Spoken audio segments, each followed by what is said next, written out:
새끼 목사 텔멘로그. 오늘은 소요리 문답 24문의 이야기로 은혜를 나누도록 하겠습니다.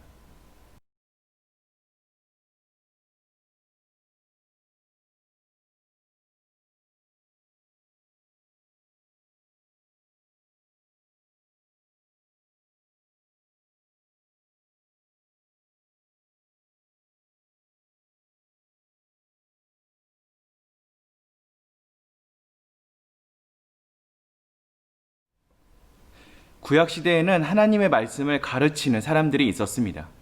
이들을 선지자 혹은 예언자라고 부릅니다. 예언자에서의 예자는 미리를 뜻하는 예가 아니라 맡겼다라는 의미를 가지고 있습니다.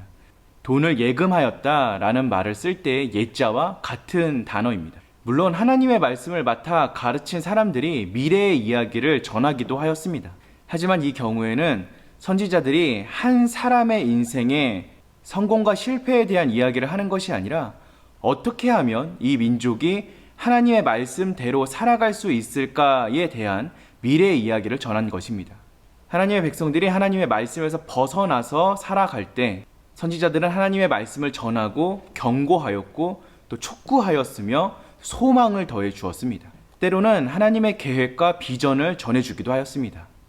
이 신약 시대에 들어와서는 구약 시대에 활동했던 선지자들이 더 이상 등장하지 않게 됩니다. 왜냐하면 예수 그리스도라는 완전한 선지자가 등장하기 때문입니다.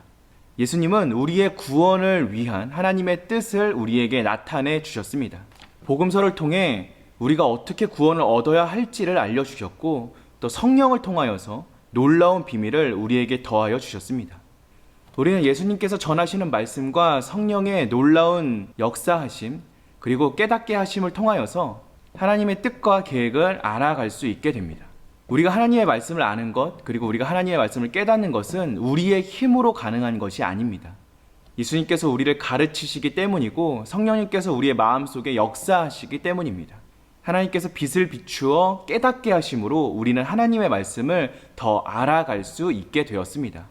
우리는 스스로의 힘으로 먼저 하나님을 알 수 있는 존재가 아닙니다. 하나님께서 먼저 우리를 택하셨고 깨닫는 은혜를 더해 주셔서 우리가 하나님을 알아가게 하여 주셨습니다. 하나님과 구원에 대한 지식을 갖게 된 것은 오직 은혜입니다. 구원에 이르는 지식을 주신 하나님께 감사하고 하나님의 말씀을 우리에게 전해주시는 예수 그리스도의 은혜에 감사할 수 있는 우리가 되기를 주님의 이름으로 기도합니다.